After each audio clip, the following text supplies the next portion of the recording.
Pemirsa, penceramah Ustadz Abdul Somad sempat ditahan dan ditolak masuk ke negara Singapura oleh pihak imigrasi. Hal itu menjadi viral usai diungkap Abdul Somad melalui unggahan di akun Instagram pribadinya.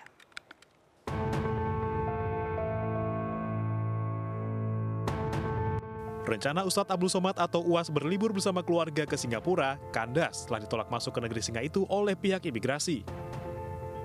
UAS ditolak masuk Singapura saat tiba di pelabuhan Tanah Merah. Kejadian tersebut diunggah UAS di akun Instagramnya. Menurut UAS, pihaknya telah bertanya kepada otoritas Singapura mengapa dirinya ditolak masuk ke negara tersebut. Namun pihak imigrasi Singapura tidak memberikan alasan apapun. Itu kemudian cap jempol. Habis itu udah pas mau keluar, saya terakhir. Sahabat saya keluar, istrinya sudah, anaknya sudah, ustazah pun sudah, anak saya sudah. Saya yang terakhir. Begitu selesai mau keluar, baru di tas itu ditarik masuk. Pihak kantor imigrasi kelas 1 khusus TPI Batam menyatakan keberangkatan UAS dan keluarga ke Singapura sudah sesuai aturan. Penolakan tersebut merupakan wewenang dari pihak imigrasi Singapura. Ya, sementara untuk Pak Ustadz Abdul Somad dan keluarga tidak ada koordinasi seperti hal penumpang biasa saja untuk menyeberang ke Singapura. Tidak ada komunikasi, tidak ada koordinasi, tidak seperti layaknya penumpang untuk masuk ke wilayah Singapura. Begitu. Hanya kita lihat di situ kan memang tidak diizinkan masuk. Artinya belum ada approval atau persetujuan dari pemerintah Singapura sehingga harus kembali ke wilayah Indonesia. Usai ditolak masuk Singapura, Abdul Somad yang sebelumnya sempat ditahan selama 4 jam akhirnya dipulangkan. Sementara istri dan anaknya yang sudah lolos proses imigrasi juga ikut pulang. Ya, pemirsa, pemerintah Singapura angkat bicara terkait keputusan mereka menolak masuk Ustadz Abdul Somad ke negaranya. Dalam pernyataannya, Kementerian Dalam Negeri Singapura menegaskan salah satu alasan menolakkan yakni terkait konten ceramah UAS yang dinilai merendahkan anggota komunitas agama lain. Singapura menyebut Somad sebagai penceramah, ekstremis, dan segregasionis di mana ajaran-ajaran tersebut tidak diterima di Singapura dengan masyarakat yang multirasial dan agama. Singapura juga menyinggung ceramah UAS yang menyebut bom bunuh diri sah bila dikaitkan dengan konflik Israel-Palestina. Karena itulah Somad dan teman perjalanannya ditolak masuk ke Singapura.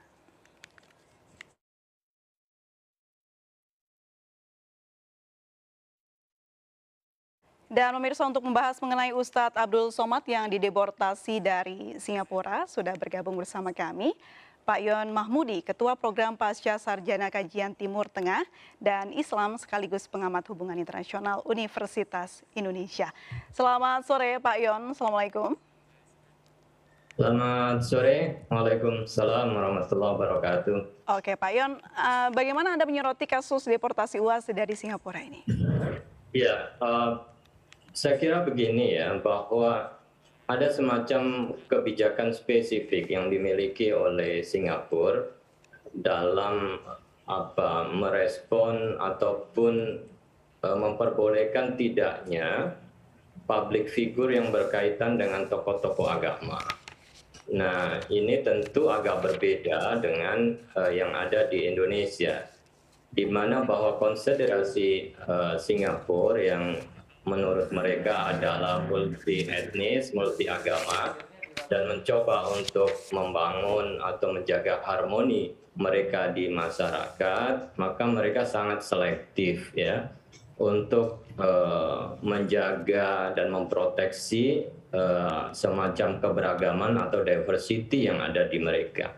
Nah, dengan demikian maka statement ataupun juga ungkapan-ungkapan ceramah-ceramah public figure tokoh agama termasuk dari sisi UAS juga menjadi perhatian ya dari otoritas Singapura, dalam hal ini adalah Minister of Home Affairs. Nah, salah satu yang kemudian menjadi semacam catatan itu biasanya adalah statement masa lalu. Kemudian yang kedua, apakah statement itu berdampak kepada komunitas yang ada di dalam Singapura itu sendiri. Nah, dari sisi ini kemudian UAS dinilai bahwa beberapa statementnya tidak cocok, tidak sesuai dengan prinsip yang dipegang oleh Singapura. Oleh karena itu kemudian pemerintah Singapura menolak UAS datang ke Singapura walaupun tujuannya adalah untuk wisata.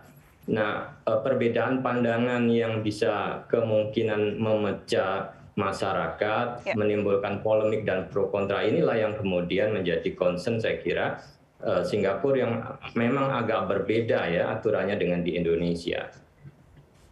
Oke, baik. Kalau kita melihat bagaimana informasi dari pihak Singapura yang mengungkapkan kalau UAS ini bukan dideportasi tapi ditolak, apakah ada perbedaan dari segi teori hubungan internasionalnya? Ya, kalau kita lihat bahwa memang dalam hal ini UAS ya belum masuk ke land ya, ke wilayah yang di luar imigrasi atau di wilayah di luar airport ya. Baru sebenarnya sudah diizinkan, kemudian nampaknya kalau kita melihat petugas imigrasi melihat catatan kembali atau kemudian secara langsung nampaknya kemudian ini ada figur yang menurut catatan imigrasi sedikit bermasalah dari sisi dampak kepada komunitas di Singapura, sehingga kemudian ditolak ya, walaupun sudah diizinkan kemudian ditolak untuk keluar meninggalkan airport menuju tempat yang diinginkan, sehingga diminta kembali ya. Jadi memang agak tipis ya antara ditolak ataupun dideportasi, tapi prinsipnya kan mereka punya prinsip ya not to land itu ya. Baik, jadi secara prinsip itu berbeda ya antara ditolak dan juga dideportasi, atau mungkin kata lainnya not to land itu. Ya, kalau dideportasi biasanya sudah beraktivitas atau sudah masuk dalam beberapa hitungan waktu ya, kemudian didatangi oleh pihak imigrasi kemudian diminta untuk meninggalkan. Tapi ini nampaknya diproses kembali. Oke, baik. Bicara soal dampak luasnya, Pak, begitu ya. Kalau kita mengetahui UAS ini banyak pengikutnya di Indonesia, dan ini Singapura dan Indonesia merupakan negara tetangga yang mempunyai hubungan bilateral yang baik begitu. Apakah ada dampak lainnya?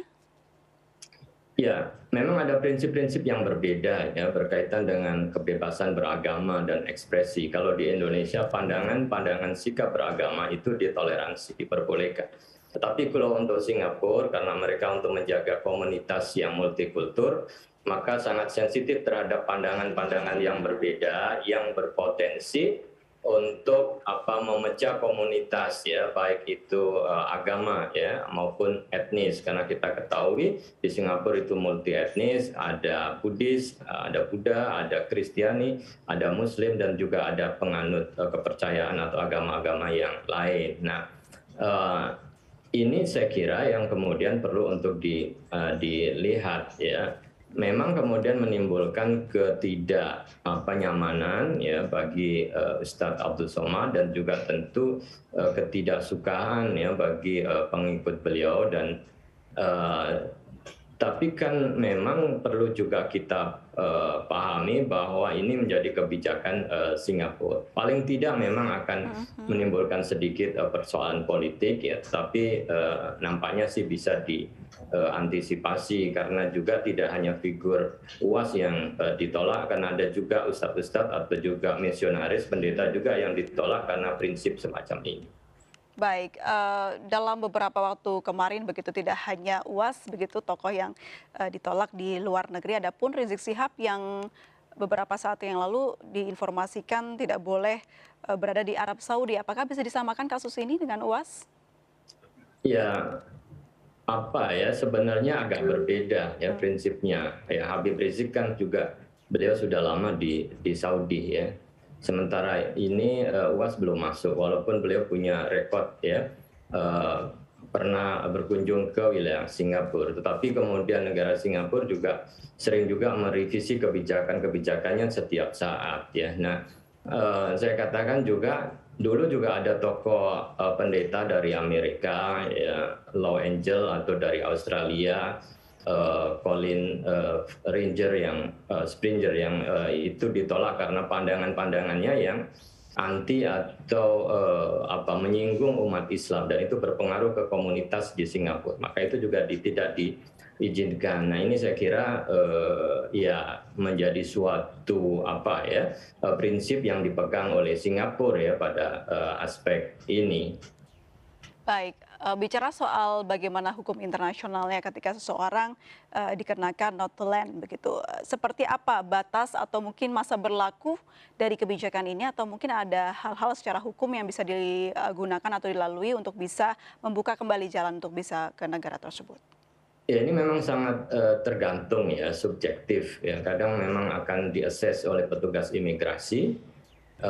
Ada yang diperbolehkan atau tidak, tetapi guideline dari MHA nampaknya juga sudah jelas. Nah, sewaktu-waktu memang bisa direview atau dikaji ulang ya, apakah ini akan tidak diperbolehkan dalam batas waktu tertentu atau kemudian setelah itu ya bisa diperbolehkan ya dengan berbagai macam review saya kira yang dilakukan oleh Kementerian Dalam Negeri di Singapura ya.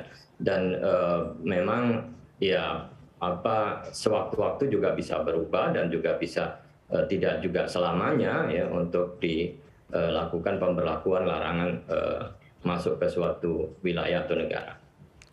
Baik, kita akan lanjutkan lagi Pak dialog kita, namun kita harus jeda terlebih dahulu. Tetaplah bersama kami di MNC News.